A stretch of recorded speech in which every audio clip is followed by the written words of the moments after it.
Bismillahirrahmanirrahim. Assalamualaikum warahmatullahi wabarakatuh. Perkenalkan, nama saya Iklimah Nanda Dewi Putri dengan NIM 12020720159. Saya berasal dari kelas Ilmu Hukum B semester 6. Saya membuat video ini untuk memenuhi ujian tengah semester mata kuliah Hukum Laut yang diampu oleh Bapak Dr. Muhammad Darwis SHI SHMH.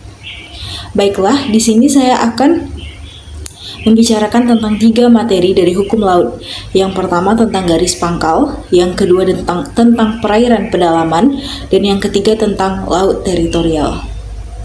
Baiklah, untuk yang pertama, materi tentang garis pangkal. Apa itu garis pangkal?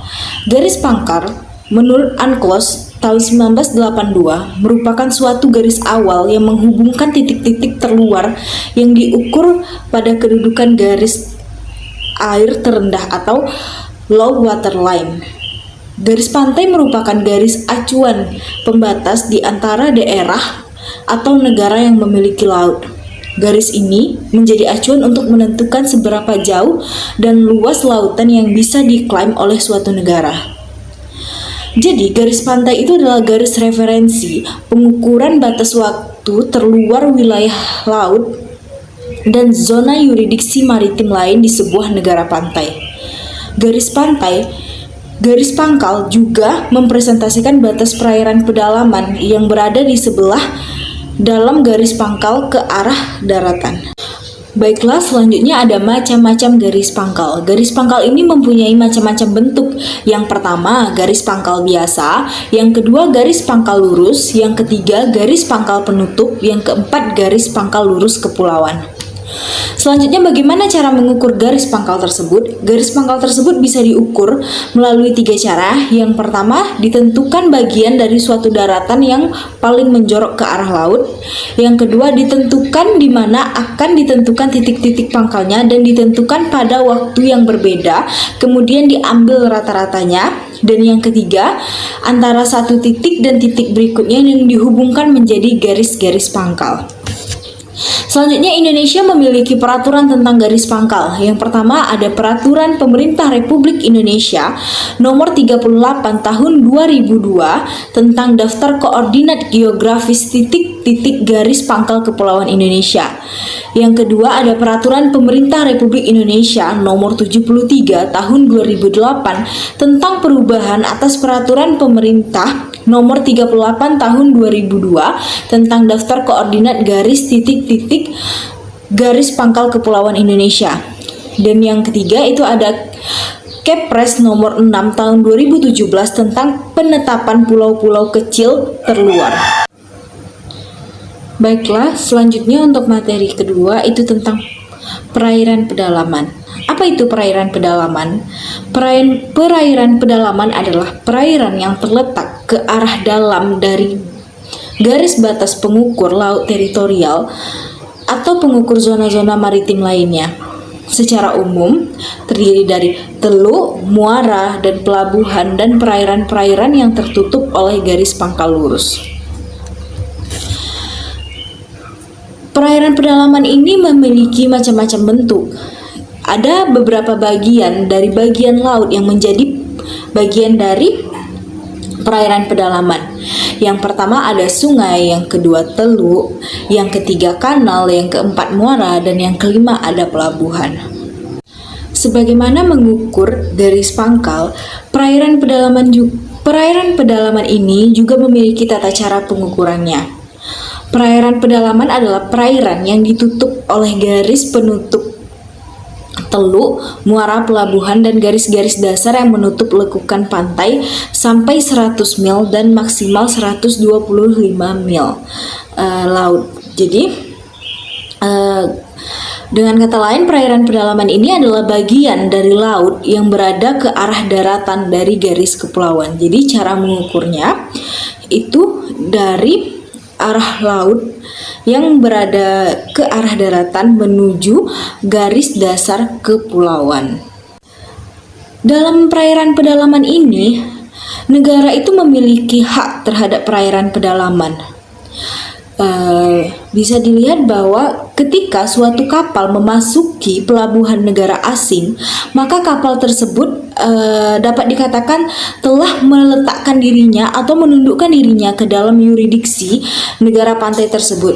Jadi apabila suatu kapal masuk ke dalam suatu pelabuhan negara lain atau negara pantai, maka kapal tersebut dianggap telah menundukkan diri kepada negara tersebut.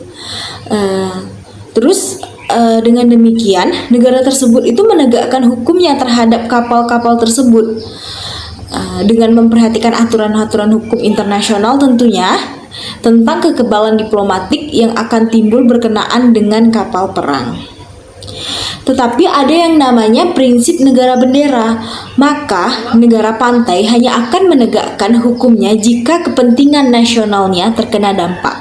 Jadi negara itu tidak boleh ada yang namanya prinsip negara bendera, yang mana negara itu hanya akan menegakkan hukumnya apabila kepentingan nasionalnya terkena dampak. Baiklah, selanjutnya adalah materi tentang laut teritorial. Apa itu laut teritorial? Laut teritorial adalah wilayah kedaulatan suatu negara pantai selain wilayah daratan dan perairan pedalamannya. Sedangkan bagi suatu negara kepulauan seperti Indonesia, Jepang, Filipina, laut teritorial ini merupakan pula suatu jalur laut yang berbatasan dengan perairan kepulauannya, dinamakan dengan perairan internal termasuk ke dalam laut teritorial.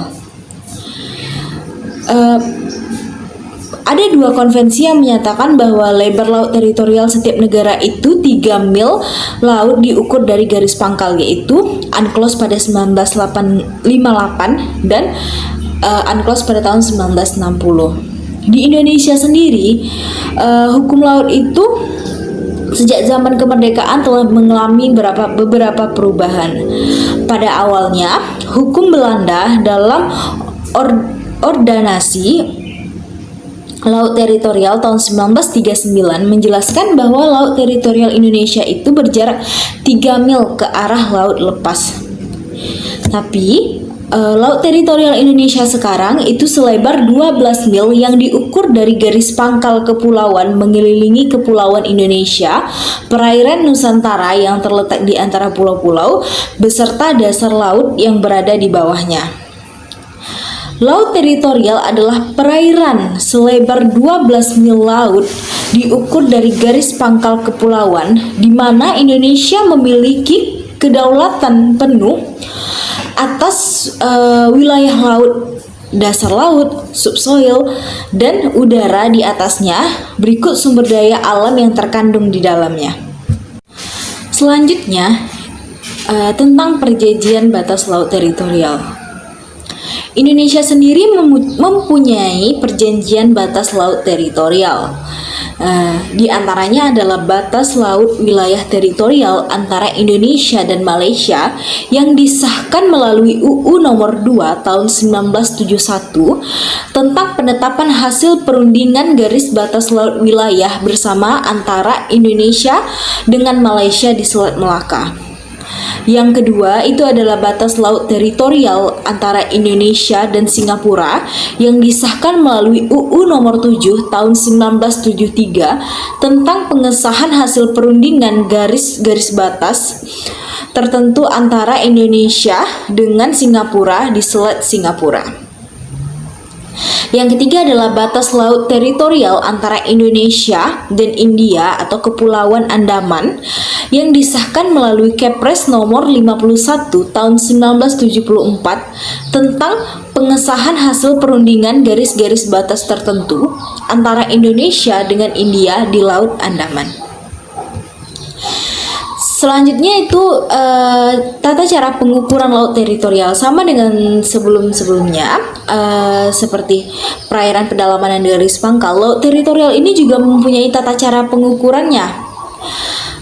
Sebagaimana yang sudah dijelaskan dalam pasal 5 UNCLOS dan UU nomor 6 tahun 1996 pasal 5, bahwa laut teritorial suatu negara pantai itu dilakukan dengan cara penarikan sejauh 12 mil dari garis pangkal terluar yang merupakan titik pasang surut terendah.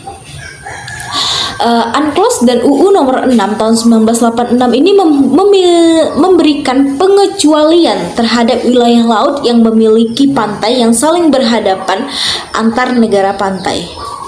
Dalam pasal 10 UU nomor 6 tahun 1996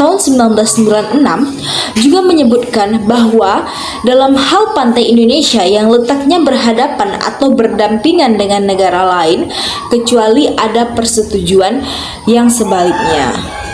Baiklah, sekian yang bisa saya sampaikan tentang materi garis pangkal, perairan pedalaman, dan laut teritorial. Semoga apa yang disampaikan bermanfaat. Sekian dari saya. Wabillahi taufiq wal hidayah. Wassalamualaikum warahmatullahi wabarakatuh.